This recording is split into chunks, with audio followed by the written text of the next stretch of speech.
Beberapa pekan lalu, Formula E menjadi perbincangan kalangan pemerintahan. Keputusan Gubernur DKI Jakarta Anies Baswedan menyelenggarakan balapan Formula E di sekitaran Monumen Nasional pada awal Juni mendatang. Sebagian besar warga ibu kota justru merugi, dalam arti ratusan pohon yang harus ditebang untuk merapikan arena kebut-kebutan mobil listrik. Warga belum tentu mendapatkan keuntungan dari penyelenggaraannya. Saudara, sekarang saya sudah berada di Monumen Nasional. Berdirinya saya di sini berdasarkan tentang adanya revitalisasi Monas untuk membuat jalur bergengsi balap mobil Formula E. Dan di sini di samping saya sini sekarang ada proses pembuatan revitalisasi Monas yang akan nantinya menjadi jalur balap bergengsi mobil listrik Formula E.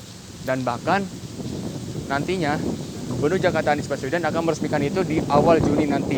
Di samping itu saya ingin mengajak Anda untuk melihat proses pembuatan revitalisasi Monas dan juga ada pengaspalan jalan untuk balapan bergengsi Formula E.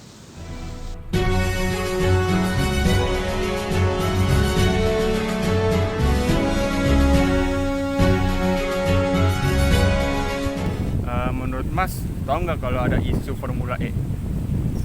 Sedikit tahu tentang isu ada Formula E yang akan diadakan di Jakarta ya, kalau nggak salah pada tahun 2020. Setuju nggak kalau Indonesia dijadikan tuan rumah Formula E di tahun ini?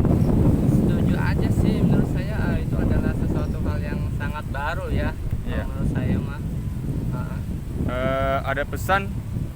Ada pesan nggak kalau ingin disampaikan saat Indonesia dijadikan tuan rumah di Juni yang akan mendatang? Menurut saya pesannya mungkin keamanan saja, karena itu kan bisa jadi mengundang daya tarik wisatawan untuk menikmati atau untuk menghadiri acara Formula E ya, yang bahkan Indonesia itu kan menjadi tuan rumah. Mungkin itu adalah ajang yang paling sangat-sangat fenomenal lah bagi tuan rumah Indonesia, dan mungkin keamanannya yang harus diperketat karena ini menyangkut skala internasional. Mungkin itu aja sih. Tidak hanya itu, anggaran untuk pembuatan revitalisasi Monas Formula E ada 4 tahap yang akhirnya mencapai 1,6 triliun rupiah karena proses pembuatan revitalisasi Monas Formula E. Di antaranya, pertama, 360 miliar untuk komitmen fee. Pemprov DKI Jakarta harus menyetor dana 20 juta pound sterling untuk menjadi tuan rumah balap mobil listrik Formula E. Jumlah itu setara dengan 345,9 miliar. Dana itu harus disetorkan kepada Federasi Otomotif Internasional Formula E atau disebut sebagai komitmen fee. Yang kedua, penambahan anggaran 934 miliar. Tak lama kemudian, Pemprov DKI Jakarta kembali mengajukan penambahan anggaran sebesar 934 miliar untuk penyelenggaraan dan asuransi Formula E. Anggaran ini diajukan dalam rapat kebijakan umum anggaran plafon prioritas anggaran sementara. Yang ketiga, 306 miliar diajukan Jakpro.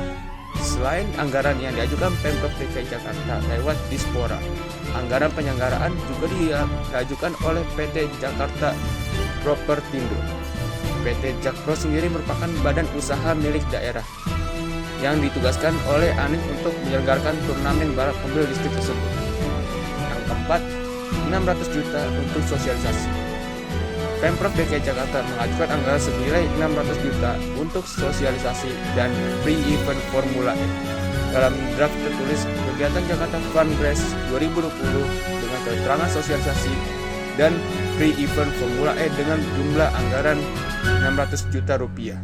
Sekarang saya sudah berada di belakang proses pembangunan jalan revitalisasi Monas untuk balapan mobil bergengsi Formula E.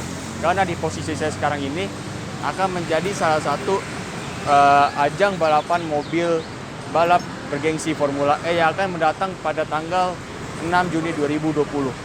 Dan semoga ini menjadi dampak yang positif bagi seluruh rakyat Indonesia. Sekian dulu informasi dari saya Tijani, pamit undur diri, selamat beraktivitas dan sampai jumpa.